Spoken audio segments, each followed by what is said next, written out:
ખેડબ્રહ્મામાં 25 minute સુધી આખલાઓના મોતના તાંડવ જેવું યુદ્ધ નગરપાલિકા તંત્ર કુંભકર્ણની નિંદ્રામાં। ખેડબ્રહ્મા શહેરના ભરચક બજારમાં જાણે મોતનું તાંડવ લઈ ફરતા હોય તેમ બે આખલાઓ વચ્ચે હિંસક યુદ્ધ ફાટી નીકળ્યું।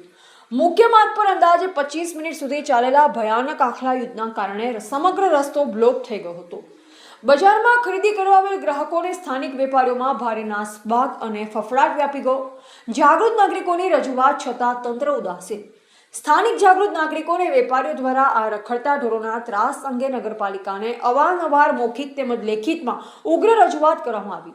આમ છતાં નગરપાલિકાના સત્તાધીશોના પેટનું પાણી પણ હલતું નથી। સ્થાનિકોનો આક્ષેપ છે કે રખડતા પશુઓને પૂરવા માટે પાંજરા પાલિકાના ડેપોમાં ધૂળ ખાઈ રહ્યા છે અને કાટ ખાઈ રહ્યા છે, પરંતુ તંત્ર દ્વારા આખલાઓને ડબ્બે પૂરવા માટે કોઈ જ નક્કર પગલાં લેવામાં આવતા નથી। જનતાનો સવાલ, અકસ્માત થશે તો જવાબદાર કોણ? બજારની મધ્યમાં 25 મિનિટ સુધી ચાલેલ આ દિલધડક દ્રશ્ય બાદ લોકોમાં રોષ જોવા મળી રહ્યો છે।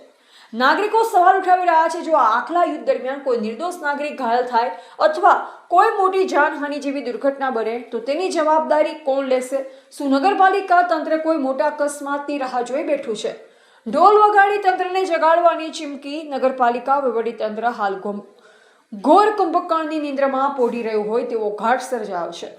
રોષે ભરાયેલ જનતા હવે કહી રહી છે, જો પાલિકા આળસ ખંખેરીને તાત્કાલિક કામગીરી નહીં કરે તો હવે પાલિકાની કચેરીએ જોઈ ઢોલ વગાડી સત્તાધીશોને જગાડવાની ફરજ પડશે। સ્થાનિકોએ વહેલી તકે આ રખડતા આખલાઓના ત્રાસમાંથી મુક્તિ અપાવવાની માંગ કરી છે। રિપોર્ટર જયેશ ઠાકોર સાથે શૈલેષ પટેલ।